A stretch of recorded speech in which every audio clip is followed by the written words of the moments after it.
हुआ था बंगाल। बंगाल आप जानते हैं, आज वाला एक तो पश्चिम बंगाल है, तो ये पश्चिम बंगाल नहीं था। अब उस समय के बंगाल को हम कहते थे उड़ीसा, बिहार, आज का बांग्लादेश। ये सब किस क्षेत्र में शामिल था? ये सब बंगाल क्षेत्र में शामिल हुआ करता था। खेती वहाँ अच्छी होती थी, और जब अच्छी खेती होती थी तो सबकी नज़र थी उस भूमि पर कंट्रोल करने की, तो सबकी नज़र रही बंगाल पर। ठीक है, आगे लेंगे। चलो, बंगाल के नवाब मुर्शिद कुली खां।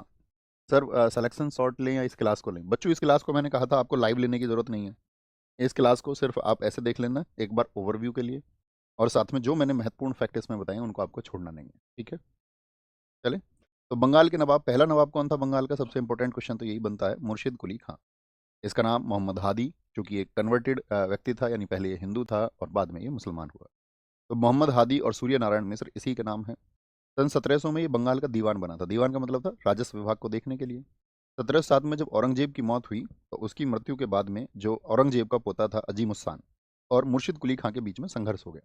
यानी ये उतना सम्मान नहीं करता था जितना औरंगजेब का करता था। इससे अजीम उस्सान बहुत नाराज रहता था, और अजीम उस्सान ये देख रहा था मुर्शिद कुली खान धीरे धीरे अपना साम्राज्य वहां स्थापित कर रहा है, खुद को स्वतंत्र कर रहा है। इसके बाद मुर्शिद कुली खान ने क्या किया, जो राजधानी थी वो ढाका से हटा करके मकसूदाबाद, मुर्शिदाबाद बना ली, क्योंकि ढाका पर मुगलों का ज़्यादा कंट्रोल था। सन 1770 में क्या हुआ? 1717 में आपका 1770 बोल रहा हूँ सर, 1717 में इसको फर्रुख शेर ने बंगाल का सूबेदार बना दिया। तो दीवान किसके समय पर बना? मैंने मुगलों की एक व्यवस्था आपको बताई थी, बोलेंगे जी। दीवान किसके समय बना था? औरंगजेब के समय। और आपका सूबेदार किसके समय बना? फर्रुख शेर के समय पर बना। उड़ीसा का नायब यानी डिप्टी गवर्नर इसने अपने दामाद सुजाउद्दौला को बनाया। सन 1719 में इसने उड़ीसा जो क्षेत्र था इसको बंगाल में मिला लिया। और इजारेदारी प्रथा का जनक जो था इस समय पर वो फर्रुख शेर हुआ। इजारेदारी क्या होता है? इजारेदारी होती थी कि भूमि को ठेके पर दे देना। जैसे मान के चलो आपके पास खेत है और आप खेती नहीं कर रहे हैं, आप उस खेती को किसी के एक वार्षिक किराए पर दे देते हैं या नहीं? आपके गांव में देते होंगे बहुत सारे लोग किराए पर, बोलेंगे तो आप कहेंगे हाँ जी भैया ऐसा होता है, तो यही इजारेदारी है, ठेके पर।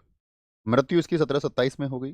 जो इसका दामाद था सुजाउद्दौला, जिसको इसने डिप्टी गवर्नर बना रखा था, वही अगला नवाब बनता है। तो एक क्वेश्चन पूछ लेता है, बंगाल का दूसरा नवाब कौन था? सुजाउद्दौला मोहम्मद खान। पढ़ने की बाकी जरूरत नहीं है, बस नाम याद रख लेना। इसने 1732 में बिहार को बंगाल में बुला लिया, जैसे कि मुर्शिद कुली खान ने उड़ीसा को मिलाया 1719 में। ओके, तो इसका जो सूबेदार बनाया इसने, अपना अपना जो कमांडर बनाया इसने अलीवर्दी खान को बनाया। इसके समय जो बैंकर थे वो थे सेठ आलमचंद, जगत सेठ और फतेह चंद। जो सेठ आलमचंद है, इन्हीं की उपाधि हुआ करती थी आपका, जो सॉरी जगत सेठ की उपाधि हुआ करती थी आपका रे रायन। सरफराज खान की बात करते हैं। सरफराज खान ये तीसरा हुआ। तीसरा, इसको क्या बोलेंगे? 1740 में गिरिया के युद्ध के लिए जाना जाता है। गिरिया के युद्ध के लिए किस किस के बीच हुआ? अलीवर्दी खान और सरफराज खान के बीच में। इसमें सरफराज खान का साथ दिया जगत सेठ और हाजी अहमद ने। और सरफराज खान क्या करता है यहाँ पर? आपका जो नासिरी वंश का खात्मा करने वाला व्यक्ति रहा, जिसको हैदर जंग के नाम से भी हम जानते हैं। तो इसे वॉर किसका चल रहा है आपका? क्या बोलेंगे? अलीवर्दी खान से। अब चूंकि अलीवर्दी खान जो यहाँ पर विजेता साबित होता है इस युद्ध के बाद में, विजेता साबित होता है, तो अलीवर्दी खान ने क्या किया? अलीवर्दी खान अब चूंकि जो बंगाल क्षेत्र था वो मुगलों के अधीन था, यस और नो बताएंगे। मुगलों के अधीन था, तो आप कहेंगे हाँ जी भैया बिल्कुल, बोलेंगे। तो इसने क्या किया? इसके समय पर मोहम्मद शाह रंगीला था। मोहम्मद शाह रंगीला का शासनकाल बताओ। 1719 1748 मैंने बताया था। तो रंगीला के समय इसने क्या किया कि भैया इकट्ठा पैसा ले लो और घोषणा कर दो कि मैं तुमसे स्वतंत्र हूँ। रंगीला इस बात के लिए मान जाता है। इसने कहा मुगलों को जो हम नजराना देते हैं, यानी गिफ्ट वगैरह बहुत सारी चीजें जाती थी, टैक्स जो है वो सब बंद होगा, इकट्ठे 20 करोड़ रुपए लो। रंगीला को 20 करोड़ रुपए देकर आधिकारिक घोषणा करवाई कि मैं वास्तविक नवाब हूँ। उन्होंने बोला ठीक है भैया ले लो। इसके समय अलीवर्दी खान के समय मराठों का आक्रमण हुआ। मराठे बहुत पावरफुल थे इस समय पर। आपको याद होगा कि अगर हम इस दौर की बात करें तो बाजीराव प्रथम 1720 से 40 मैंने आपको बताया था। 1720 से 40, तो 1740 में तो मराठा शक्ति अपने चरम पर थी। तब जगह उसका प्रभाव था पूरे देश में। तो इसने क्या किया? उड़ीसा जो है, उड़ीसा मराठों को दे दिया प्रभाव में आकर के उनके, और संधि की। और साथ में कहा कि मैं तुमको 12 लाख रुपए वार्षिक चौथ दूंगा। मुगल दो कर लेते, आपका मराठा साम्राज्य के समय दो कर प्रचलित थे। एक तो आपका चौथ 1/4 था, और 1 कर और लिया जाता था जो 1/10 यानी कि 10वां हिस्सा लिया जाता था। उसका नाम आप मुझे बताएं, उस कर का क्या नाम था? ये देंगे। क्योंकि अलीवर्दी खान का कोई पुत्र नहीं था, तो उसने अपनी छोटी बेटी के पुत्र सिराजुद्दौला, इसका छोटी बेटी का पुत्र, तो बेटी का पुत्र क्या लगेगा बताएंगे भाई फटाफट से? बेटी के पुत्र को क्या कहेंगे? यानी इसका अपना बेटा तो है नहीं, तो इसने अपने नाती को बंगाल का नवाब घोषित किया। अलीवर्दी खान का कथन यूरोपियों को कहा था, उसने मधुमक्खी है। इसने कहा था अगर तुम इनको छेड़ोगे तो ये काटेंगी और अगर नहीं छेड़ोगे तो ये तुम्हें शहद देंगी। ये ऐसे डील करता था यूरोपीय लोगों के साथ में। लेकिन इसकी बेटियां जो थी, अब एक बेटी के बेटे को तो इसने बंगाल का नवाब बना लिया, लेकिन होगा क्या? बहुत बढ़िया शिवानी सिकरवार ने आंसर दिया है, 1/10 सरदेशमुखी लिया जाता था। बहुत शानदार। अलीवर्दी का जो कथन था वो उसने कहा था यूरोपीय जो है वो मधुमक्खी हैं। इसकी बेटी मेहरुन्निसा, घसीटी बेगम जिसका दत्तक पुत्र था मुराउद्दौला। कौन? मुराउद्दौला। मेमुना बेगम उसका बेटा था शौकतगंज। अमीना बेगम इसका बेटा था सिराजुद्दौला। अब अमीना बेगम के बेटा तो घोषित हो गया है आपका नवाब, तो इसकी जो दो बेटी और है मेमुना बेगम और मेहरुन्निसा, क्या ये नाराज नहीं होंगी दोनों? बोलिए हाँ या ना। आप कहेंगे हाँ। तो ये भी प्लानिंग करने लग गई सिराजुद्दौला के खिलाफ में कि भाई सिराजुद्दौला कैसे भी नहीं रहना चाहिए। लेकिन सिराजुद्दौला जो 1756 से 57 रहा, बहुत इंपॉर्टेंट है। 1 साल रहा, अंग्रेजों की नाक में दम कर दिया था इसने।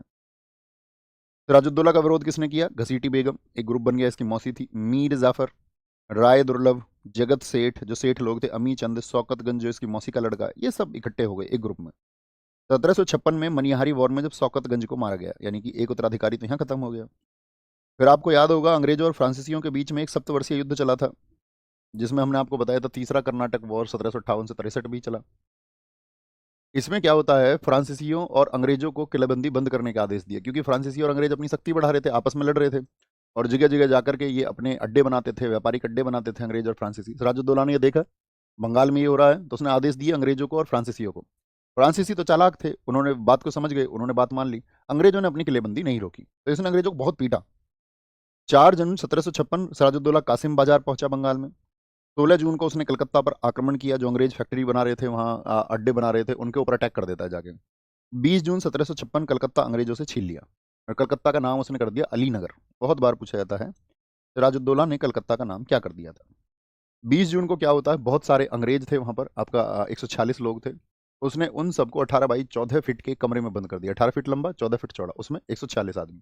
सुबह को दरवाजे खोले, 23 जिंदा बचे, बाकी सब मर गए, 123 मर गए। इस घटना को इतिहास में ब्लैक होल या काल कोठरी की घटना कहते हैं, जो सिराजुद्दौला ने अंग्रेजों के साथ में की। अच्छा, हमारी बात नहीं मानोगे, चलो तुम्हारा ही इंतजाम करते हैं। इस तरह से अब अंग्रेजों को इस बात के बारे में पता चलता है, तो अंग्रेज तो सारी चालाकियां करते हैं। वो कहते हैं कैसे यार, सिराजुद्दौला तो हमारे लिए बहुत दिक्कत की चीज़ है। तो फिर इन्होंने प्लानिंग करनी शुरू की कि सिराजुद्दौला को कमजोर कैसे किया जा सकता है। तो सिराजुद्दौला के जितने भी लोग थे उनको अंग्रेजों ने अपनी तरफ मिला लिया। तो 23 जून 1757 को सिराजुद्दौला और क्लाइव, क्लाइव कौन है? अंग्रेज अधिकारी है।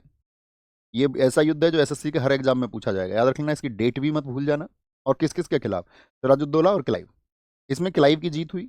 सिराजुद्दौला के जो सैनिक थे मीर जाफर और मीर मदान, इन्होंने युद्ध में हिस्सा ही नहीं लिया। मीर जाफर को तो ईस्ट इंडिया कंपनी ने ये कह दिया कि तुम अगर कैसे भी करके सिराजुद्दौला को हरवा देते हो, सिराजुद्दौला को हरवा देते हो, तो हम जो है तुमको अगला बंगाल का नवाब बनाएंगे। अब वो सेनापति था, पिच गया, खुद को बेच दिया उसने। सिराजुद्दौला के साथ ऐसी स्थिति आ गई, उसको मैदान से ऊंट से भागना पड़ा। कैसे भागना पड़ा? ऊंट से, ऊंट लेकर के भागना पड़ा। ऊंट से भागा था, ऊंट से, मैदान से। इसी युद्ध को माना जाता है कि अंग्रेजों की कामयाबी है और भारत में अंग्रेजी शासन की शुरुआत, स्थापित करने की शुरुआत इसको कहा जाता है। अगर कोई आपसे पूछ ले कि भैया एक बात बताओ, ये तो शुरुआत हो गई, अंग्रेजी राज स्थापित जो हुआ वो बक्सर के युद्ध से हुआ, बक्सर के युद्ध से। बंगाल में भागीरथी या हुगली नदी के किनारे ये हुआ था। इसके बाद इन्होंने मीर जाफर से जो प्रॉमिस किया उसको निभाया, लेकिन मीर जाफर एकदम अयोग्य व्यक्ति था। ईस्ट इंडिया कंपनी ने इसको हटा दिया, बोले तुझको पेंशन देते रहेंगे तो साइड हो। मीर कासिम जो कि मीर जाफर का दामाद था, एक योग्य व्यक्ति था, अंग्रेजों ने अगला नवाब उसको बनाया। इसके साथ में अंग्रेजों ने मुंगेर की संधि हुई और राजधानी जो है वो मुर्शिदाबाद से मुंगेर अर्थात बिहार क्षेत्र में स्थापित हो जाती है। लेकिन मीर कासिम योग्य व्यक्ति था, तो उसने अपनी शक्तियां बढ़ानी शुरू की। अंग्रेजों को ये एहसास हो गया कि यार इससे सही तो फिर मीर जाफर है, कम से कम अयोग्य है, हमारे हाथ की कठपुतली तो है। उसने खूब पैसा दिया मीर जाफर ने अंग्रेजों को, टैक्स के रूप में बर्तन बेचने पड़ गए, ऐसी स्थिति आ गई बंगाल के किलों में। सब कुछ अंग्रेजों ने उसके ऊपर थोप दिया। ठीक है, तो उन्होंने क्या बोला, मीर कासिम की योजनाओं के बारे में जैसे ही पता चला कि वो लोगों को भड़काने का काम कर रहा है अंग्रेजी शासन के खिलाफ, तो उन्होंने वापस से मीर जाफर को फिर बना दिया, मीर जाफर को। अब इससे मीर कासिम ने बोला अच्छा तुम हमको हटाओगे। तो बक्सर का युद्ध बहुत इंपॉर्टेंट है, जो कि गंगा नदी के तट पर बिहार में लड़ा गया। सब कुछ पूरा पढ़ना, बक्सर का युद्ध सारा, यहाँ से बार बार क्वेश्चन आएगा, आपके भी एग्जाम में क्वेश्चन आएगा श्योर। गंगा नदी किनारे बिहार में हुआ, क्योंकि बक्सर बिहार में है। अंग्रेजी शासन की स्थापना की वजह इसको माना जाता है। मीर कासिम की जगह इन्होंने नजमुद्दौला को नवाब बनाया इस युद्ध के बाद में। इस युद्ध में दो पक्ष कौन से थे? एक था हेक्टर मुनरो और एक था मीर कासिम बंगाल का। मीर कासिम जो बंगाल का था, उसने बाकी भारत के राजाओं को भी न्योता दिया। उसने कहा कि भाई यही वक्त है भैया हमें जो आप प्रैक्टिस सेट में टारगेट टारगेट याद रखने जो टॉपिक मैं देता हूँ वो पढ़ने या नोट से पढ़ रहे हो ना आप? प्रैक्टिस सेट किया ना कल? प्रैक्टिस सेट 15 तैयार रखना और उन 15 में जो टारगेट मैंने दिए उस हिसाब से रिवाइज करते चलो। मैंने उसी हिसाब से उनको आपका सेग्रीगेट किया है ताकि स्कोर इंप्रूव हो पाए। तो क्या बोलेंगे? हेक्टर मुनरो ये जीत गया था। मीर कासिम ने भारत में अवध का जो नवाब था, अवध का नवाब सुजाउद्दौला, उसको बुलाया, ए यार अंग्रेजों को पीटेंगे, आओ ना मेरे साथ। उसने कहा ठीक है। शाह आलम द्वितीय ये मुगल सम्राट था जिसको मैंने कहा था तीसरा सबसे लंबा शासनकाल था, 1760 से लेकर के 1806 तक, 46 वर्ष तक ये भी रहा था। इसको भी कहा यार तुम मुगल इतने पावरफुल थे, अंग्रेज तुम्हारे सामने भारत में इस तरह से राज कर रहे हैं, तो तुम भी हमारे साथ हो। ये बेचारे भी मिला लिए लेकिन इस युद्ध में इनकी हार हो जाती है। तो अंग्रेजों ने क्या किया, इनके साथ इलाहाबाद की संधियाँ की। इलाहाबाद की संधि तो इसमें बहुत इंपॉर्टेंट है। इलाहाबाद की संधि है, पहली संधि कब हुई, दूसरी संधि कब हुई?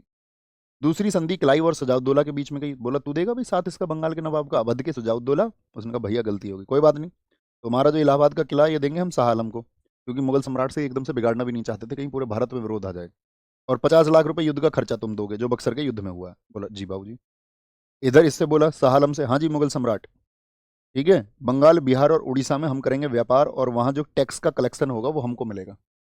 टैक्स कलेक्ट वहाँ से हम करेंगे, सारे पैसे की जो गाही होती है वहाँ के उसको हम करेंगे। उसने भी कहा हारा हुआ था बेचारा, क्या करता है। तो इससे अधिकार भी ले लिए और इसको एक इलाहाबाद का किला गिफ्ट भी करवा दिया, खुद कुछ नहीं दिया। इधर सुजाउद्दौला को भी कमजोर किया और इसको थोड़ा सा मुनाफा दे करके इससे भी अधिकार इसके छीने। तो इसको बोलते हैं एक तीर से दो निशाने। इसी को दो संधियां कहते हैं इलाहाबाद की। रेट याद रखना बहुत इंपॉर्टेंट है, लिख देता हूँ। तो नजमुद्दौला को बना दिया, फिर कुछ नहीं है। तो आलम द्वितीय को 26 लाख रुपए वार्षिक हर्जाना देना होगा। नजमुद्दौला को 53 लाख रुपए दिए अंग्रेजों ने, तो भाई तू हमारे हाथ की कठपुतली है और ये 53 लाख रुपए हम तुझे दे रहे हैं जिलामत के लिए, यानी कानून और न्याय व्यवस्था के लिए। इसका क्या मतलब था? इसका मतलब ऐसा था, इसका मतलब ऐसा हुआ, सर वो जो जीएस प्रैक्टिस सेट के टारगेट है एक दिन में कैसे पूरा करें। अब तक क्या मुर्गी पालन कर रहे थे, ये कुक्कुट पालन कर रहे थे, ये पशु पालन कर रहे थे?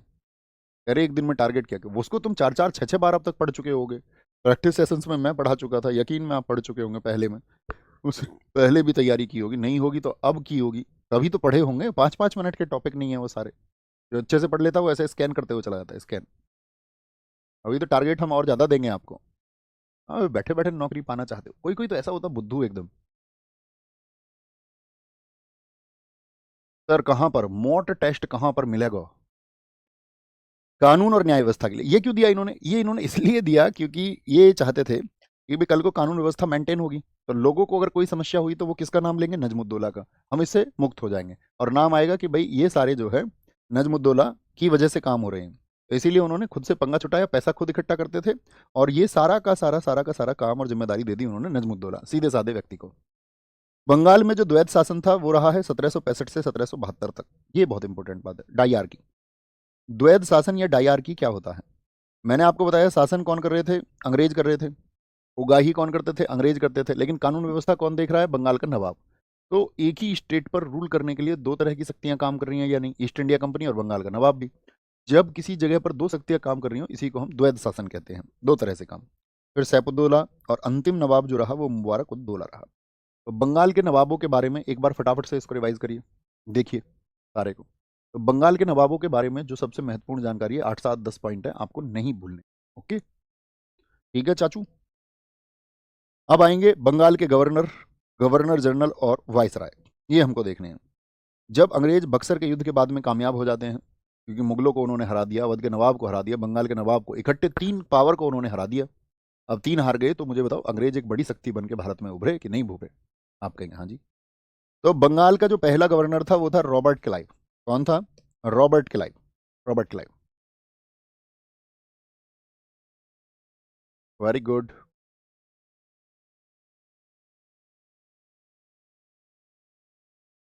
बंगाल का पहला गवर्नर था, इसको बोलते हैं रॉबर्ट है विलियम की मौसी। रॉबर्ट है, इसका नाम है विलियम बेंटिक। रॉबर्ट है विलियम की, E for Canning, mo for Mountbatten, C for Chakravarti Rajagopalachari. Robert है विलियम की मौसी। बोलो रॉबर्ट है। तो पहले अंग्रेज बंगाल क्षेत्र में आए तो उन्होंने अपना गवर्नर बनाया, किसको? क्लाइव को। जब इनका क्षेत्र बढ़ गया, बंगाल में बिहार उड़ीसा ये सब आ गए, तो इन्होंने बंगाल का बना दिया गवर्नर जनरल। किसका? बंगाल का। वो 1773 में एक एक्ट हेस्टिंग्स को बनाया इन्होंने, एक्ट के माध्यम से। अब इनका क्षेत्र जब बहुत बड़ा हो गया, लगभग भारत में ये पहुंच गए, तो पूरे भारत का बना दिया इन्होंने गवर्नर जनरल को। ये बना बेंटिक 1833 के एक्ट से। और अंत में इन्होंने भारत का बना दिया वायसराय। जब 1857 में क्रांति हो गई थी, तो 1858 में ईस्ट इंडिया कंपनी से उसकी शक्तियां छीन ली गई थी। महारानी ने ये कह दिया था कि भाई रूल हम अपने तरीके से करेंगे।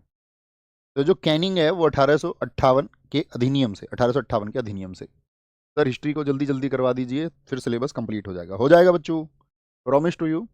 हम 13-14 तक इसको कर लेंगे लास्ट, इससे पहले ही हो सकता है, ठीक है, निश्चिंत, हम आपको बताएंगे एक बार सारा बोलेंगे। Very good very good, Rahul Malik, बहुत शानदार। स्वतंत्र भारत का पहला गवर्नर जनरल 1947 में कौन बना? माउंटबेटन, जब सत्ता हस्तांतरण की बात थी। स्वतंत्र भारत का प्रथम भारतीय गवर्नर जनरल कौन बना था? वो सी राजगोपालाचारी बने थे। इनमें से पूछे जाते हैं। अब एक हमको देखना है किस गवर्नर जनरल के समय पर क्या काम हुआ था। पहले बंगाल के गवर्नर रहा रॉबर्ट क्लाइव, तो इसका समय देखना, जिसका मैं बताऊं उसका समय याद रखना है, बाकी किसी का नहीं। ये 1743 में भारत आया था, ठीक है, क्लर्क के तौर पर आया। फिर मैंने आपको बताया था कर्नाटक युद्ध में इसकी क्या उपयोगिता और डिसीजंस रहे, बोलेंगे जी।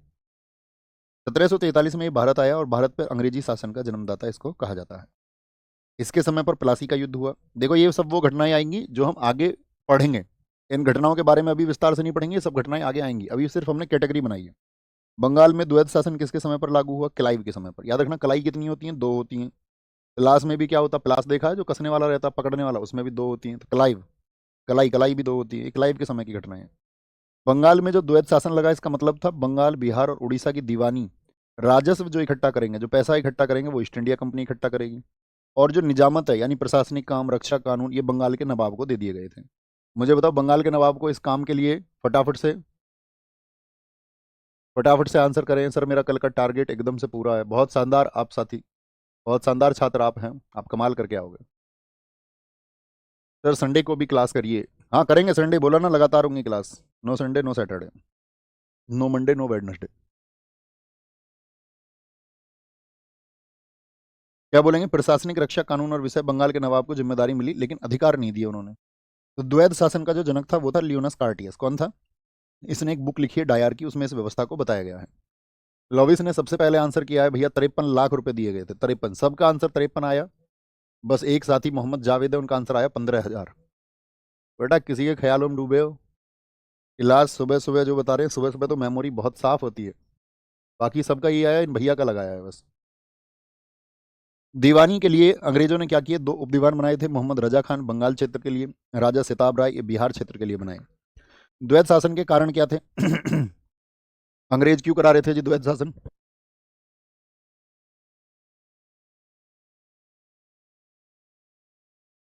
शासन से मुक्ति, वो द्वैध शासन के कारण क्या थे? भाई एक तो अंग्रेज उत्तराधिकार जो उत्तरदायित्व उससे बच रहे थे। क्यों? क्योंकि कुछ भी गड़बड़ होगी तो जनता किससे कहेगी? जनता किससे कहेगी बताएंगे फटाफट से? तो आप कहेंगे भैया जनता कहेगी आपका सारी की सारी जो व्यवस्था कर रहा है आपका बंगाल नवाब से। विद्रोह का डर हो गया, लाभ जो है वो प्राप्त होता रहेगा। द्वैध शासन के परिणाम क्या हुए? बहुत ज्यादा इन्होंने वसूली की तो भ्रष्टाचार को जन्म मिला। कुर्सी और उद्योग पर इन्होंने ध्यान नहीं दिया। श्वेत विद्रोह हुआ 1766 का। भयंकर अकाल पड़ा 1770 में, ठीक है, जब ध्यान नहीं जाएगा खेती की तरफ। भयंकर अकाल 1770 के परिणाम ये हुए कि उस समय पर चेचक की बीमारी और फैल गई, खाने को लोगों के पास में नहीं था, तो 1 करोड़ लोग मारे गए। और अंग्रेजों ने बिल्कुल संवेदना नहीं रखी हमारे 1 करोड़ लोगों पर, बल्कि 10% एक्स्ट्रा टैक्स और लगाया।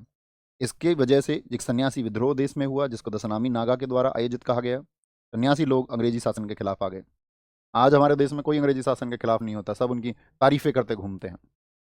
आज हमारे देश में ये हालात हो चुके हैं कि कोई सच को सच कहने को तैयार नहीं है। सच को सच कहने को तैयार नहीं है, बस दिमाग कैप्चर हो चुके हैं सबके। अब लोगों के अंदर वो हिम्मत नहीं बची है भगत सिंह वाली, जब वो फांसी के तख्ते को भी झूल जाएं लेकिन विरोध करें। सन्यासी विद्रोह, दशनामी नागा और गिरी समुदाय, इसका जिक्र आनंद मठ जो बुक है 1882 में उसमें किया गया है। और आनंद मठ बुक के लेखक जो हैं वो बंकिम चंद्र है, बंकिम चंद्र। बंगाली भाषा की ये पुस्तक थी। नोट, के एम पणिक्कर ने क्लाइव के शासन को डाकुओं का राज्य कहा है। इनके दौरान पे आपका दादा भाई नेहरू, हालांकि उन्होंने 1901 में बुक लिखी थी, लेकिन इस समय जो पैसा देश से निकाला अंग्रेजों ने, इसको बोलते धन बहिर्गमन का सिद्धांत, यानी हमारे देश का ये पैसा कैसे लेके गए थे। तो ड्रेन थ्योरी और ड्रेन ऑफ वेल्थ दादा भाई नेहरू का सिद्धांत है। दादा भाई नौरोजी जानते हो, एक एक्टिविस्ट रहे थे। गांधी जी के भारत आने से पहले इन्हीं की बहुत चर्चा होती थी देश में। इनकी जो बुक है उसका नाम है poverty and un-British rule in India. आपके एग्जाम में इस बार कई शिफ्ट में पूछी जाएगी, हर बार पूछी जाती है। ठीक है। ओके बॉस, मिलते हैं कल। थैंक यू, नमस्ते, जय हिंद, जय भारत। क्लाइव ने क्या कर दिया था? शक्तियां आपने कंट्रोल में ले ली थी, द्वैध शासन चालू कर दिया था। द्वैध का मतलब क्या था? द्वैध का मतलब ये था, ने मुगल सम्राट को क्या कर दिया, रबड़ स्टाम्प बना दिया, यानी उसकी जो पावर्स थी उनको उसने छीन लिया था। असैनिक सुधार किए, ठीक है, सिविल रिफॉर्म्स, व्यापार सभा बनाई, व्यापारियों को कंट्रोल में लेके आया, ठीक है, जिसको बाद में इसने 1768 में समाप्त कर दिया था। अवकाश प्राप्त कर्मचारियों को पेंशन का इसने बोला, क्लाइव फंड बनाया एक कि भाई उनको पेंशन भी मिलनी चाहिए, जैसे कि आज दी जाती है पेंशन, अब तो बहुत जगह खत्म हो चुकी है, लेकिन पहले क्या होता था, रिटायर होने के बाद भी पेंशन मिलती थी। बाद में क्या होता है, भारत से बहुत घूसखोरी करके गया, बहुत पैसा कमा के भारत से गया, ठीक है, बहुत पैसा कमा के गया था। क्लाइव ने 22 नवंबर 1774 को आत्महत्या कर ली थी। कहा जाता है लोग इसके बारे में टिप्पणियां करते थे जब ये राह से निकलता था कि ये भारत से पैसा लूट करके आया है, इसका जो ऐश्वर्य है, धन है, वैभव है, ये सब भारतीयों से, भोले वाले भारतीयों से इसकी लूट है। तो कहते हैं इसने आत्महत्या कर ली थी, थोड़ा साइको था। ऑलवेल 1760 में रहा। ब्लैक होल की घटना हुई थी। ब्लैक होल की घटना, ये जो मैंने बताया था, सिराजुद्दौला ने 146 लोगों को बंदी बना लिया था। उन लोगों में से एक ही हॉलवेल भी था, जो बंगाल का गवर्नर बना था। वेंसी टार्ट बक्सर के युद्ध के टाइम था, पूछा जाता बक्सर के युद्ध के समय बंगाल का गवर्नर कौन था? बंगाल में अकाल पड़ा था, ये याद है, लियोनस कार्टियर, ठीक है। वॉरेन हेस्टिंग्स, ये इंपॉर्टेंट है। 1772 से 73 ये रहा बंगाल का गवर्नर। और जैसे ही बंगाल ने ज्यादा क्षेत्र को जीत लिया, तो बंगाल के गवर्नर को बना दिया गया क्या, बंगाल का गवर्नर जनरल। तो 1773 के रेगुलेटिंग एक्ट से ये बात हुई कि बंगाल का गवर्नर अब गवर्नर जनरल होगा। क्या होगा? अब गवर्नर जनरल होगा। बिल्कुल ठीक कर रहे हैं अंशिका सर। मैं आगे का पहले पढ़ के आती हूँ, मेरे बाकी सब्जेक्ट तैयार हैं, तो मैं आगे का पढ़ के आती हूँ, यहाँ फटाफट रिवीजन कर लेते हैं। अच्छी बात है, अच्छी बात है। बंगाल का पहला गवर्नर जनरल जो बना वो बना हेस्टिंग्स। बात समझ गए? पहले बंगाल का गवर्नर था, फिर इसका पद बढ़ा के 1773 में गवर्नर को कहा जाने लगा। जब इसके अधीन, बंगाल के अधीन बिहार और आपका उड़ीसा वाले क्षेत्र कर दिए गए, तो इसको कहा गया बंगाल का गवर्नर जनरल। इसने नवाब को अपने कंट्रोल में लेकर के उसको साल 16 लाख रुपए का पेंशनर बना दिया कि भाई तुमको 16 लाख रुपए पेंशन मिलेगी बस, ठीक है। 1772 में बंगाल में द्वैध शासन खत्म कर दिया। क्लाइव के समय लगा था, खत्म किसके समय हुआ? हेस्टिंग्स के टाइम पर। इसने बोला कि अब जो भूमि है वो इजारेदारी प्रथा पर दी जाएगी। पहले पंचवर्षीय ठेका। पंचवर्षीय ठेका कैसे कि भाई उसकी बोली लगेगी, ऑक्शन होगा, जिस जो ज़्यादा बोली लगाएगा उसको, वो मान के चलो कोई बोल रहा है कि भाई इस क्षेत्र की भूमि मुझे चाहिए, 10,000 बीघे मुझे दे दो, आपको एक फिक्स रेवेन्यू मैं दूंगा ईस्ट इंडिया कंपनी को। तो उन्होंने बोला भैया तुम कितने रुपए दोगे? उसने बोला 10,000 रुपये दूंगा मैं। दूसरे ने बोला जी नहीं मुझे दे दो, मैं 12,000। तो इसको बोलते हैं बोली, ऑक्शन। तो पंचवर्षीय ठेके पर उसको दिया जाने लगा जो ऑक्शन में ज़्यादा बोली लगाता था, यानी ऑक्शन होने लगा। लेकिन जब इतने लंबे समय तक इनकी आनाकानी रहती 5 साल में, कभी ये पैसे देते कभी नहीं देते, तो इसको रेगुलाइज करने के लिए बाद में इसको 1 वर्षीय कर दिया गया था, इजारेदारी को। 1773 में कलकत्ता में सुप्रीम कोर्ट की स्थापना हुई। भाई आज तो सुप्रीम कोर्ट नई दिल्ली में है, उस समय सुप्रीम कोर्ट था आपका 1773 के रेगुलेटिंग एक्ट से कलकत्ता में। इस पे हेस्टिंग्स पे एक आरोप लगता है कि नंद कुमार नाम के एक व्यक्ति पर इसने झूठा मुकदमा चलवाया। वहां सुप्रीम कोर्ट जो था, सुप्रीम कोर्ट का पहले का अध्यक्ष कौन था, पहला मुख्य न्यायाधीश कौन था? तो यहाँ था एलिजा इम्पे। तो उसके साथ मिलकर हेस्टिंग्स ने फांसी दिलवा दी थी नंद कुमार को, जो इनके खिलाफ कार्रवाई करता था। तो इसकी फांसी, ये एक आरोप है इस पर। बंगाल गजट जो आया आपका साथी 1780 में, ये पहला न्यूज़पेपर है, पहला साप्ताहिक अखबार था जो जेम्स ए हिकी हिकी के द्वारा लाया गया। 1781 में इसने कलकत्ता में एक आलिया मदरसा की स्थापना की। हेस्टिंग्स का बहुत पूछा जाता है एग्जाम में, ठीक है। संस्कृत महाविद्यालय की स्थापना 1782 में किसके टाइम पर हुई थी? हेस्टिंग्स के टाइम पर, जोनाथन डंकन ने की।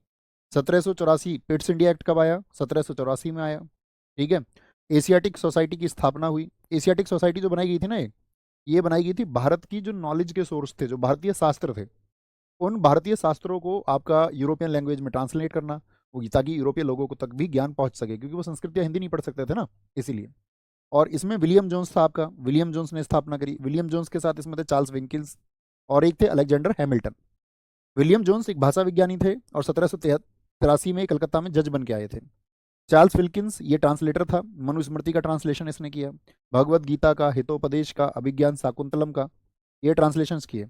गीत गोविंद का, जो जयदेव की गीत गोविंद है, उसका ट्रांसलेशन इन्होंने किया। समझ पा रहे हैं? और अलेक्जेंडर हैमिल्टन है संस्कृत भाषा का अध्ययन करने वाला पहला यूरोपियन व्यक्ति, पहला यूरोपियन। 1700, अगर हम बात करते हैं आपका 1787 से 95 तक बर्क द्वारा हेस्टिंग्स के खिलाफ में महाभियोग चला था। भाई हेस्टिंग्स ने क्या क्या गलत काम किए, नंद कुमार को इसने झूठी फांसी दिलवाई, तो एक इम्पीचमेंट प्रोसेस चला था इसके खिलाफ, ये याद करना है। जॉन मैकरफर्शन याद करने की बिल्कुल जरूरत नहीं। कार्नवालिस का भैया कार्यकाल भी याद रखना, कार्नवालिस का कार्यकाल भी आप लोगों को याद रखना है। 1786 से 1793 और 1805। तो कार्नवालिस था नागरिक सेवा और पुलिस सेवा का जन्मदाता, यानी कि आज जो यूपीएससी है उसको वो क्या बोलते हैं, सिविल सर्विसेज बोलते हैं ना, सिविल सर्विसेज। और जो आईपीएस होते हैं, पुलिस सेवा, इस सब का जन्म देने का जो उत्तरदायित्व ये कहा जाता है कि कार्नवालिस का है। इसमें लेकिन ये क्या करता था, ये नस्लीय भेदभाव का शिकार था। ये कहता था भारतीयों के अंदर गुण ही नहीं है, ये एडमिनिस्ट्रेशन नहीं देख सकते, ये प्रशासन नहीं चला सकते। तो ये ब्रिटिश लोगों को तो ऊंचे पदों पर रखता था वहाँ, और भारतीय लोगों को ये सीमित रखता था कि ये क्लर्क या चपरासी ही रह जाएं, क्लर्क या चपरासी।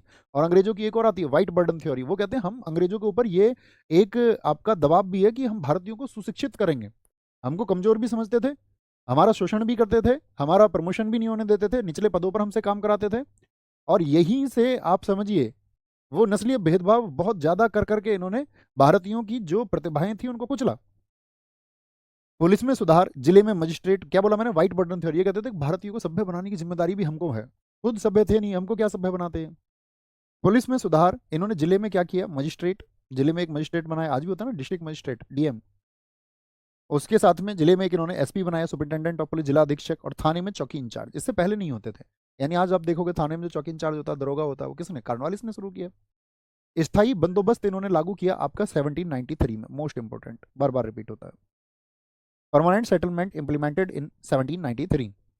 1793 में जो स्थायी बंदोबस्त इन्होंने लागू किया आपका, इसका जो अन्य नाम था वो था इस्तमरारी प्रथा। स्थायी बंदोबस्त, 19% क्षेत्र ईस्ट इंडिया कंपनी का, 30% क्षेत्र में माहलवाड़ी प्रथा, और 51% में रैयतवाड़ी थी। ये समझेंगे क्या है। 1760 में मीर कासिम ने ईस्ट इंडिया कंपनी को 3 जिलों की दीवानी दी थी। मीर कासिम बंगाल का नवाब था। 3 जिले कौन कौन से थे, वर्धमान, मिदनापुर और चटगांव। यहाँ पर इजारेदारी प्रथा शुरू हुई थी। 1765 में बंगाल, बिहार, उड़ीसा की दीवानी मिल गई थी इलाहाबाद की संधि से।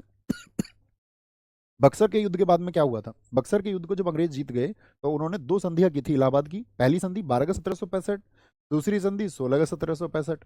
तो ये जो 2 संधियां हुई बंगाल में आपका, यानी कि बक्सर वॉर के बाद में, तो उन्होंने किसको आपका, एक तो सुजाउद्दौला के साथ में, एक शाह आलम द्वितीय के साथ में। तो उससे क्या किया था उन्होंने, मुगल बादशाह शाह आलम द्वितीय से क्या ले लिया था, बंगाल, बिहार और उड़ीसा के जो रेवेन्यू के अधिकार थे। स्थाई बंदोबस्त जो ये नाम आया, इसका विचार सबसे पहले जॉन सोर के दिमाग में आया, जो कि रेवेन्यू बोर्ड का अध्यक्ष था। इसने अपने साथ लिया जेम्स ग्रांट को, जो कि कागजों की देखभाल करता था, और उन्हीं का साथी था एक कार्नवालिस। स्थाई बंदोबस्त सबसे पहले लागू हुआ बंगाल और बिहार में। इसमें एक फिक्स रेवेन्यू रेट को निश्चित कर दिया गया कि भाई आपको इतना रेवेन्यू जमींदार को देना पड़ेगा। जमींदार यानी कि 10 गांव लिए, 10 गांवों का एक जमींदार निश्चित किया कि भाई आप इतना रेवेन्यू देंगे, और वो जो जमींदार होगा वही उन 10 गांवों की जमीन का मालिक भी इन्होंने बना दिया।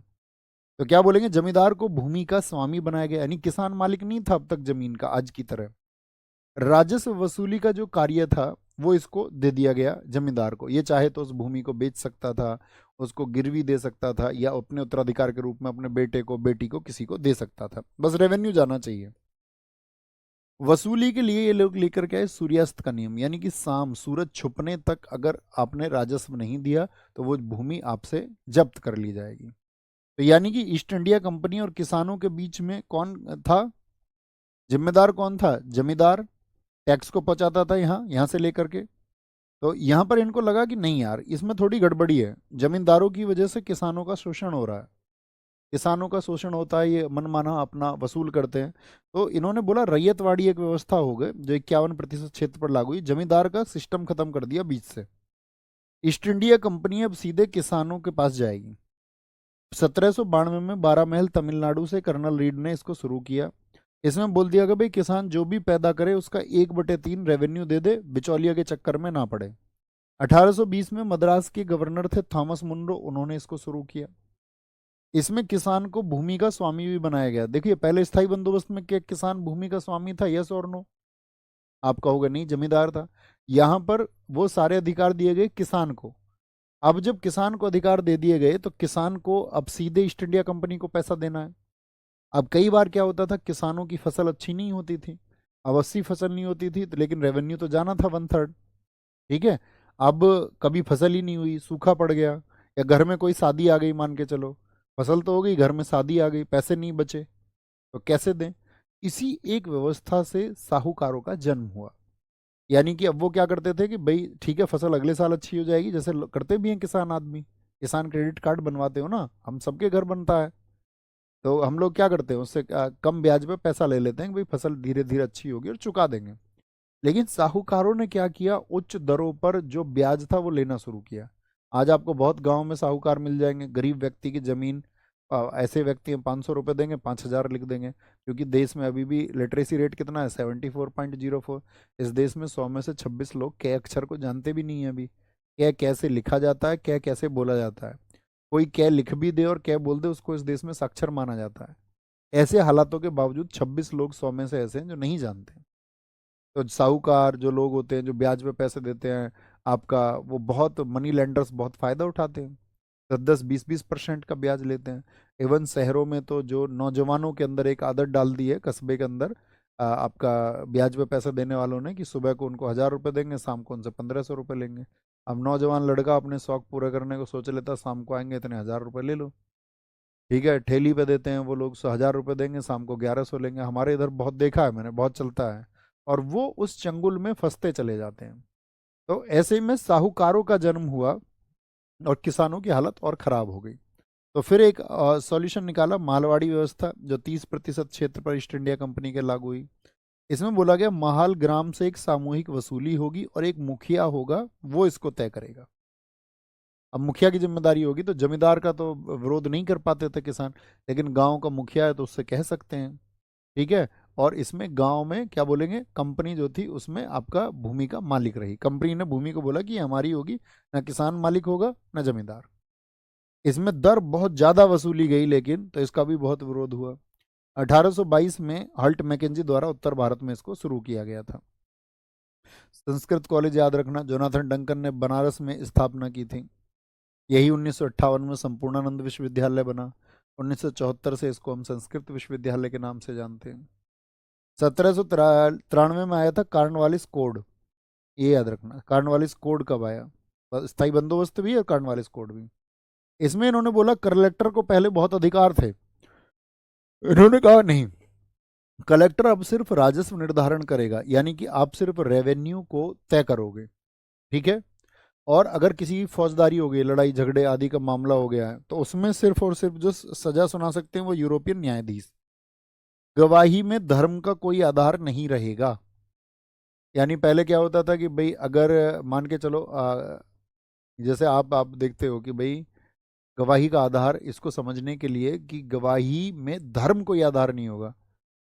यानी कि किसी ने आपने कोई प्रूफ दे दिया, आप कहते हैं मेरे धर्म के अनुसार ये बात सही है, दूसरे धर्म का व्यक्ति कहेगा मेरे अनुसार ये सही है, तो उन्होंने कहा नहीं, गवाही में धर्म आधार नहीं होगा। ठीक है। समाधि, समाधि इनकी गाजीपुर यूपी में है, कार्नवालिस की, क्योंकि भारत में ही डेथ हुई। जॉन सोर ने एस्टशेप की नीति अपनाई। इनसे सीधा क्वेश्चन पूछा जाएगा, एस्टशेप की नीति किसने अपनाई थी? जिसका मैं ईयर याद करने को नहीं कह रहा हूं, उसका ईयर आपको याद नहीं करना, एकदम छोड़ देना है। वेलेजली का ईयर याद रखना। सहायक संधि किसने अपनाई? वेलेजली ने। सहायक संधि क्या थी?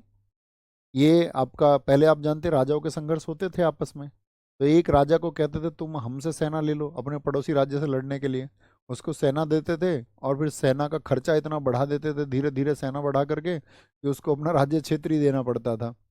धीरे धीरे इतने खर्चे उसके ऊपर बना देते थे, कंट्रोल कर लेते थे उसको।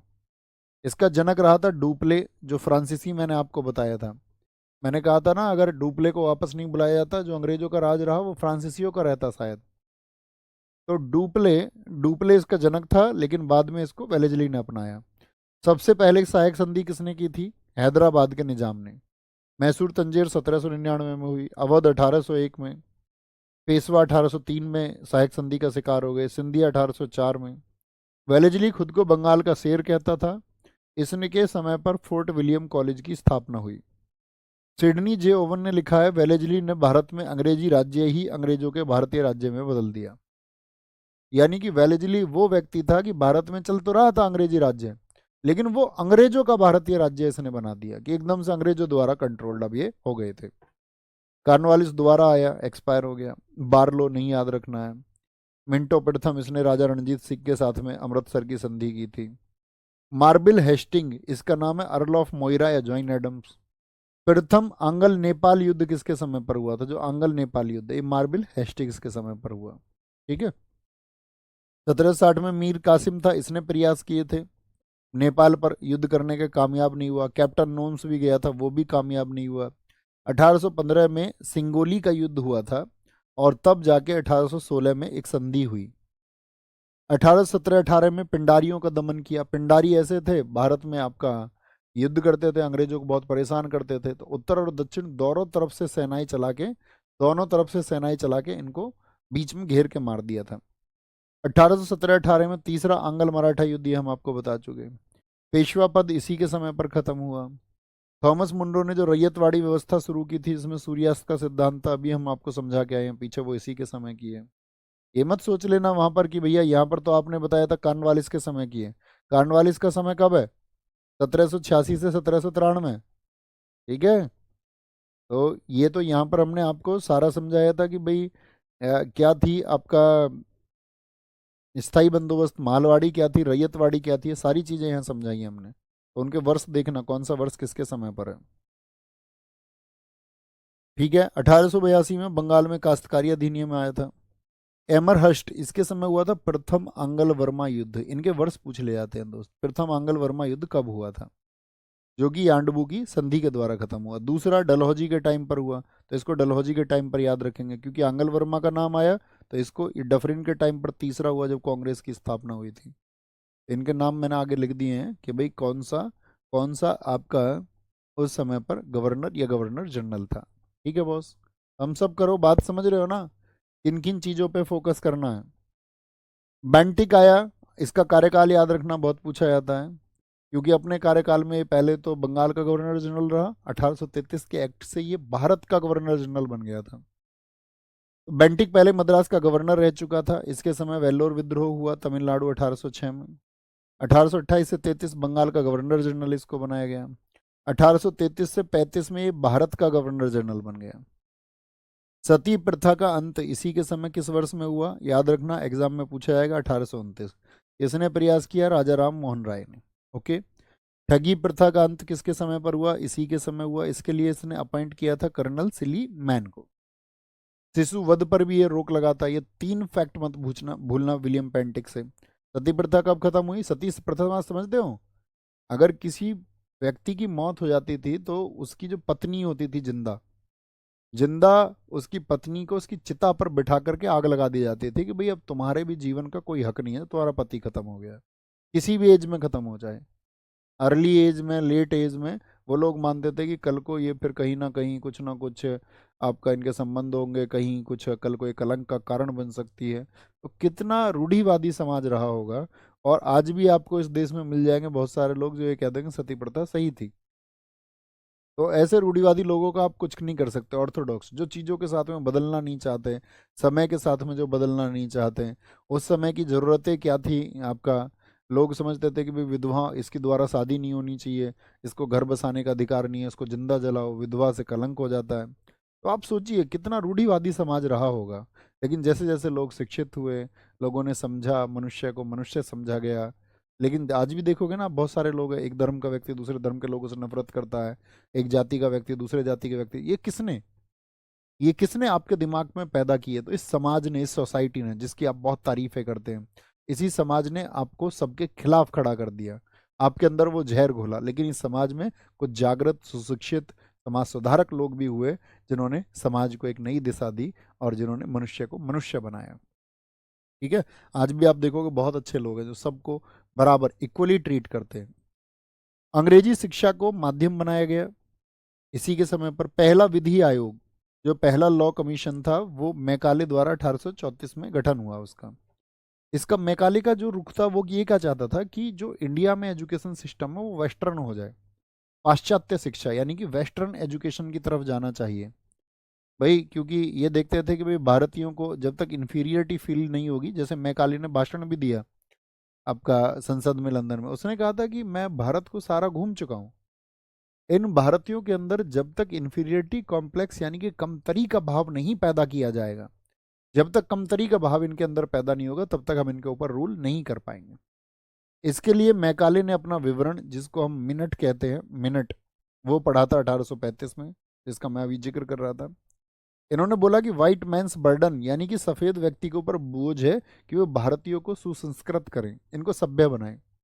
हमारे देश में सबसे प्राचीन आपका कही जाती है कि ऋषि परंपरा रही है जो दुनिया में सबसे ज़्यादा सभ्यता का ज्ञान देती है।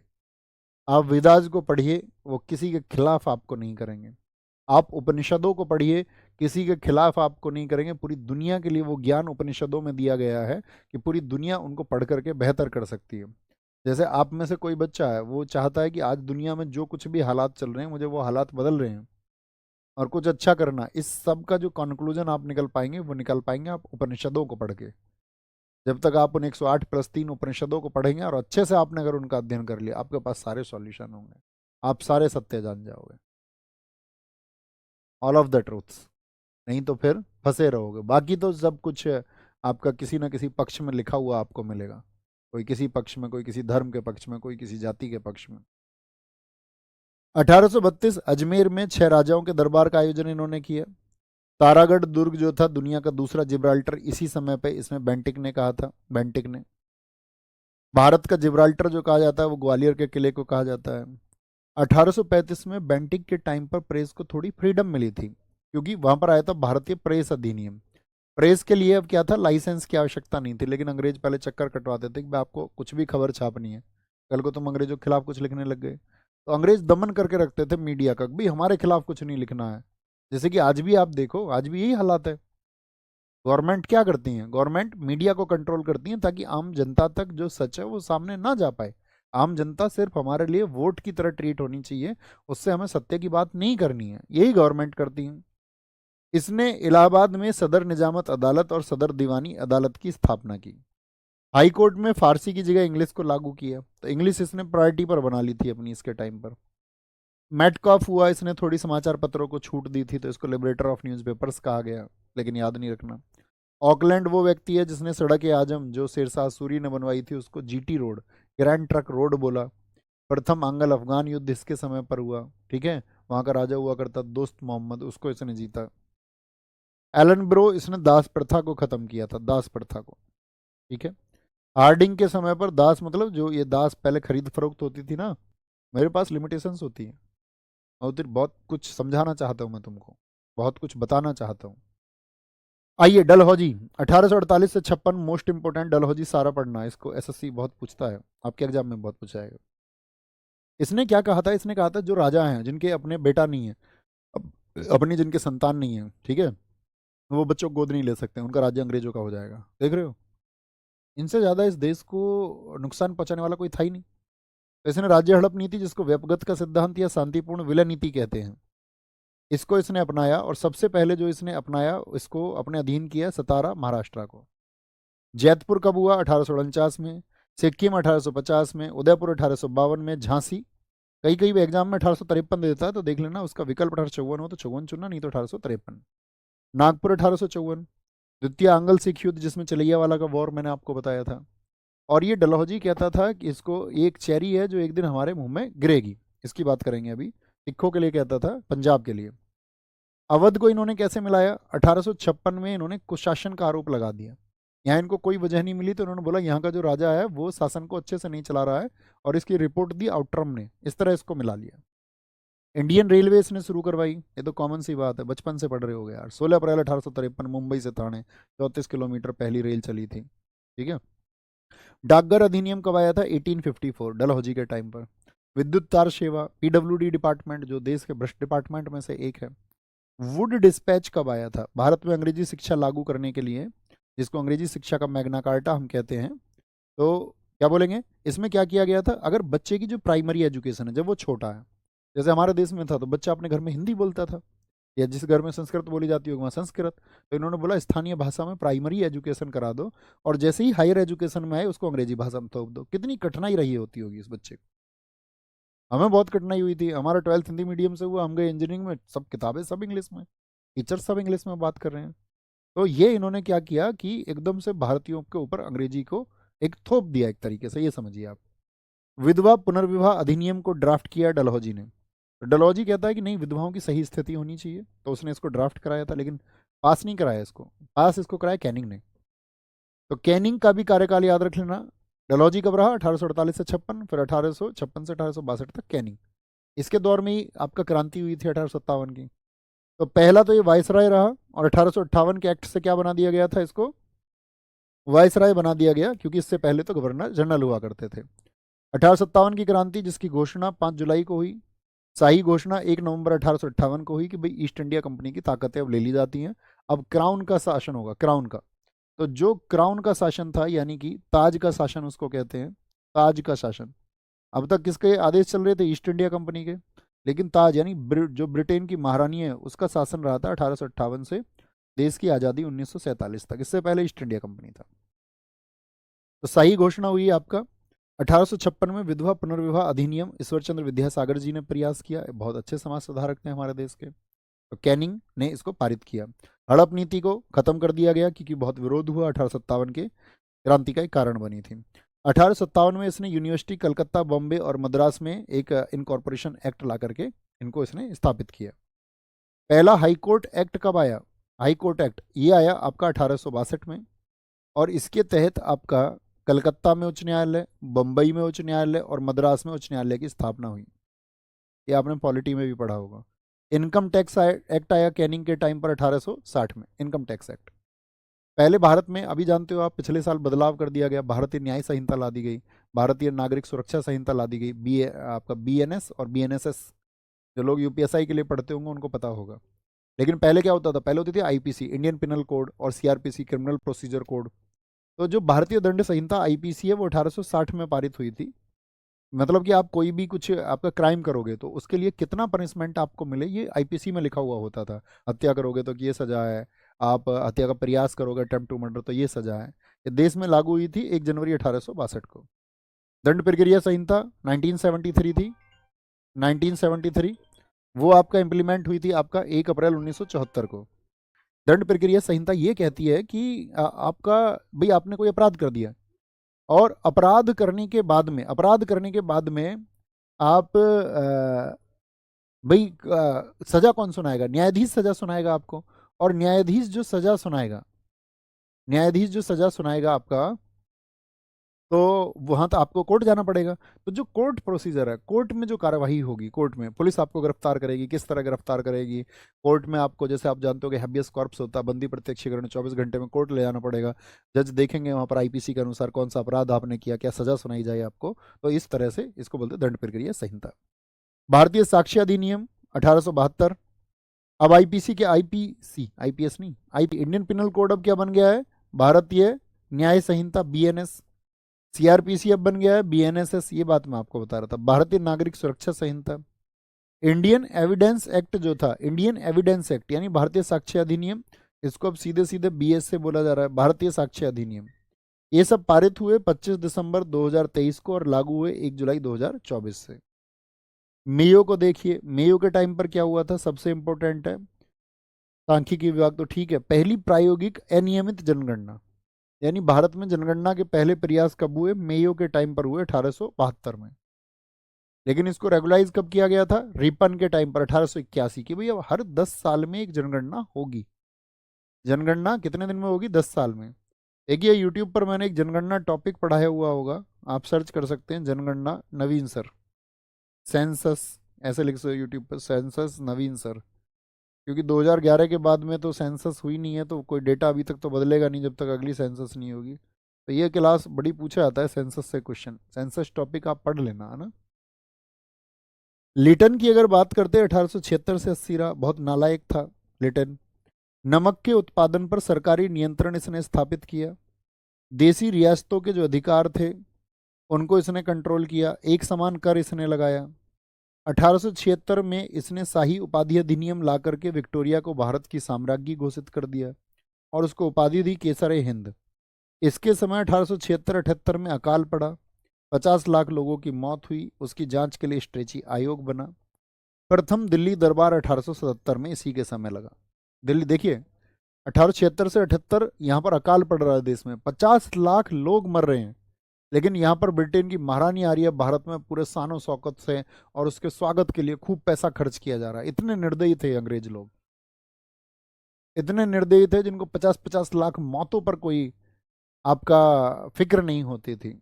और ये दिल्ली दरबार क्या लगता था कि ब्रिटेन से राजकुमारी, महारानी, उनका परिवार आएगा, उनके लिए ये यहाँ पर क्या बोलते थे, आपका वेलकम रखते थे। यही दिल्ली दरबार था।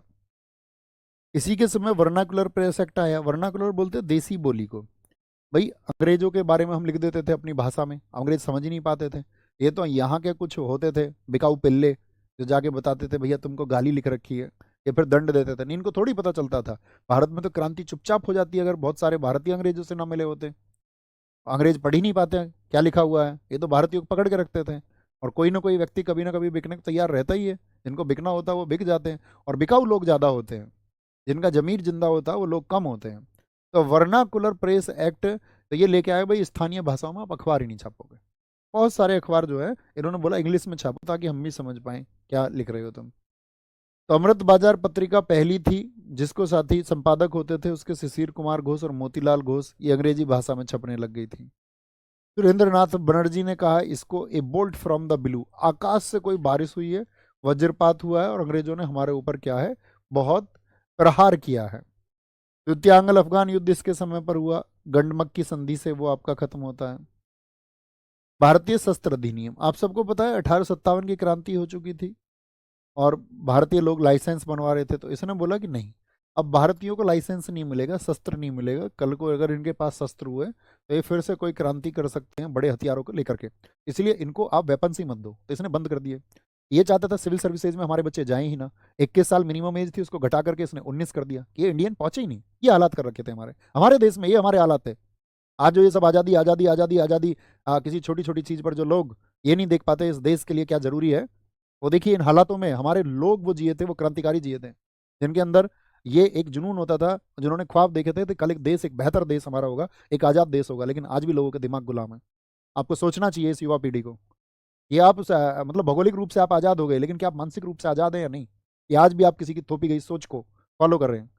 कोई दूसरा व्यक्ति जो सोचता है कि आप ये सोचें, आप वही सोचते हैं, तो फिर आप आज़ाद नहीं है।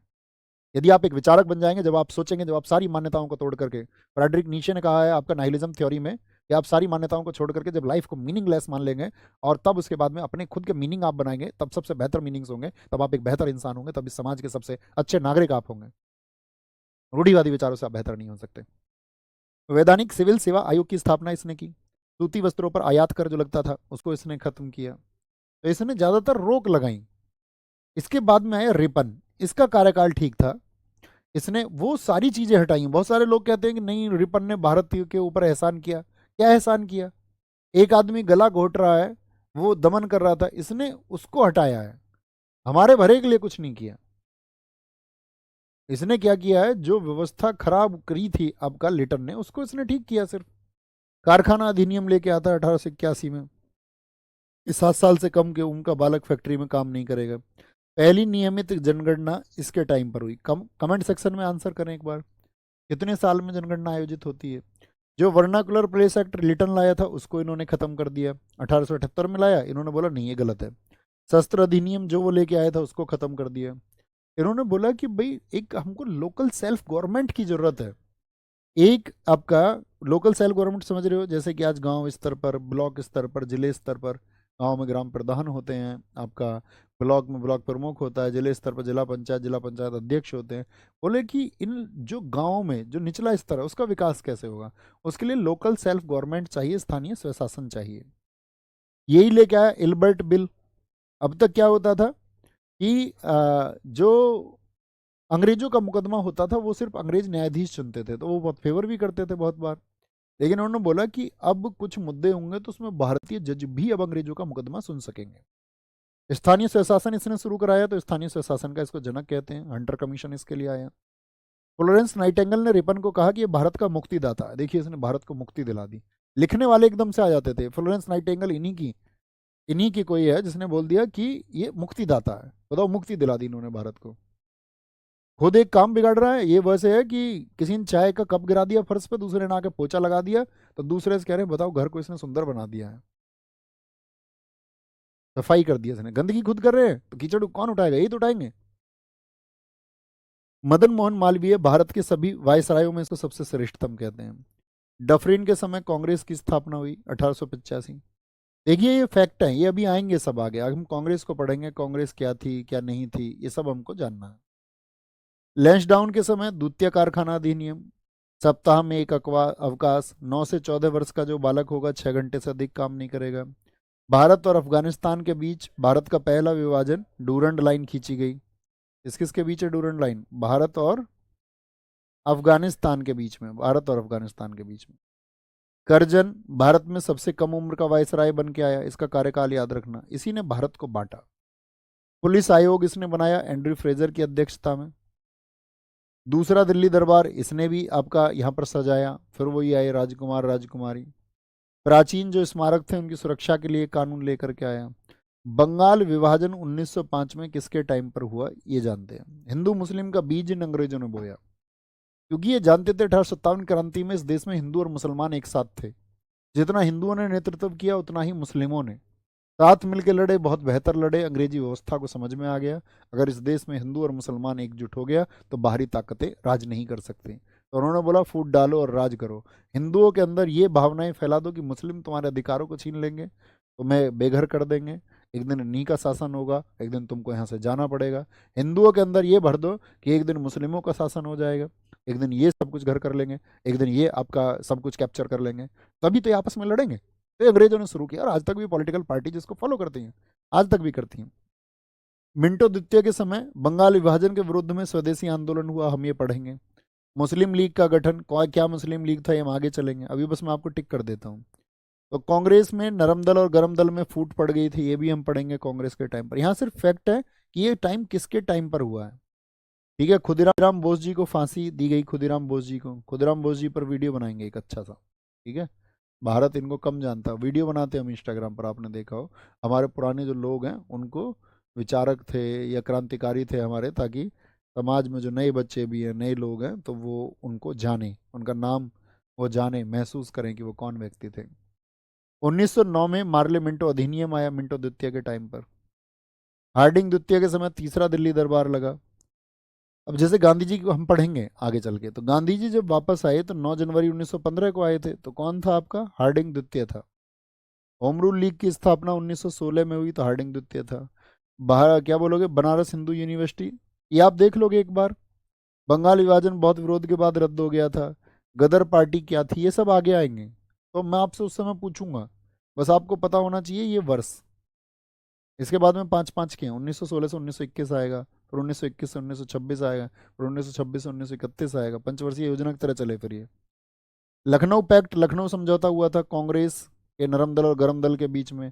आपका एसी मजूमदार यहाँ पर अध्यक्ष थे, आपका वो थे ना एनी बेसेंट, और गोपाल कृष्ण गोखले, बाल गंगाधर तिलक, इन सब ने प्रयास किए थे। खिलाफत आंदोलन क्या था ये भी हम जानेंगे, कैसे आपका तुर्की के पक्ष में भारत के मुसलमान यहाँ पर आंदोलन कर रहे थे। जलियांवाला बाग हत्याकांड क्या था ये हमको पढ़ना पड़ेगा। जलियांवाला बाग हत्याकांड ये आगे चल के हम जानेंगे, अमृतसर में जो हुआ था, ठीक है। जो आपका डॉक्टर सैफुद्दीन किचलू और डॉक्टर सत्यपाल की गिरफ्तारी के विरोध में आपका जो भीड़ जमा हुई थी, उस पर कैसे गोलियां चलाई गई थी, वो क्या था ये पढ़ेंगे। रॉलेट एक्ट 1919 काला कानून जो ये लेके आए। असहयोग गांधी जी ने 1 वर्ष का जो संकल्प लिया था, ये सब घटनाएं आगे आएंगी। गांधी जी ने चंपारण में किसानों के लिए जो किया। रीडिंग एकमात्र यहूदी वायसराय रहा। इसके समय जो असहयोग आंदोलन चल रहा था, तो भीड़ ने पुलिस वालों को मार दिया था, ये घटनाएं हम आगे चल के पढ़ेंगे। इसको चोरी चोरा कहा गया, ये सब विस्तार से आएंगे ना। स्वराज पार्टी क्या थी, क्यों बनी थी, आगे आएगा। HRA, भगत सिंह और नौजवान जितने भी क्रांतिकारी थे, जब वो समझ गए गांधी जी के रास्ते पर आज़ादी नहीं मिलेगी, तो उन्होंने बनाया था हिंदुस्तान रिपब्लिकन एसोसिएशन, उसको बोलते हैं HRA। उसी HRA के सदस्यों ने एक काकोरी एक्शन को अंजाम दिया 9 अगस्त 1925, जिसमें हमारे 4 क्रांतिकारियों को फांसी हुई। इरविन के टाइम पे सविनय अवज्ञा आंदोलन हुआ। साइमन कमीशन 1928 में आया। प्रथम गोलमेज सम्मेलन, ये वर्ष पढ़ लेंगे आप बस। ये सब घटनाएं तो चूंकि हमारी कल की क्लास में धीरे धीरे आनी शुरू हो जाएंगी, कल परसों या उससे अगले दिन में। तो ये घटनाएं जब आएँ तो आपको एक बार रिलेट करना, अच्छा 1926 से 31 ये घटनाएं इरविन के टाइम पे हो रही थी। सिर्फ इतना मेरा मकसद है, चूंकि ये घटनाएं तो मैं सब आपको बताऊंगा। ये सब घटनाएं हम देखेंगे। दूसरे तीसरे गोलमेज सम्मेलन वेलिंगटन के टाइम पर हुए, ठीक है, इसमें सबसे इंपॉर्टेंट है ये। भारत छोड़ो आंदोलन, दिल्ली पुलिस 3-3, 4-4 शिफ्ट में पूछा जाता है। भारत छोड़ो आंदोलन जब हुआ 1942 में, क्रिप्स मिशन जब आया तो कौन था? लिलिथगो था। क्योंकि ये अपने आप ही कह देगा सेकंड वर्ल्ड वॉर इस समय चलता रहेगा, मैं पूरी कहानी आपको बताऊंगा, तो ये कह देगा भारत ही हमारे साथ में है। ओके। वेवेल कैबिनेट मिशन इसके समय पर आया। स्वतंत्रता के समय माउंट बेटन था। इतनी बात है, मतलब इनके ईयर आपको देखने हैं बस। ये सब घटनाएं फिर से आएंगी, तो आप याद रखना, लगभग एक आइडिया रख लेना बस, थोड़ा सा, ज़्यादा भी ना रख पाओ तो इस समय पर कौन था, कौन था, इस तरह से, ठीक है। फिर हम आपको कल बताएंगे 1857 के पूर्व ब्रिटिश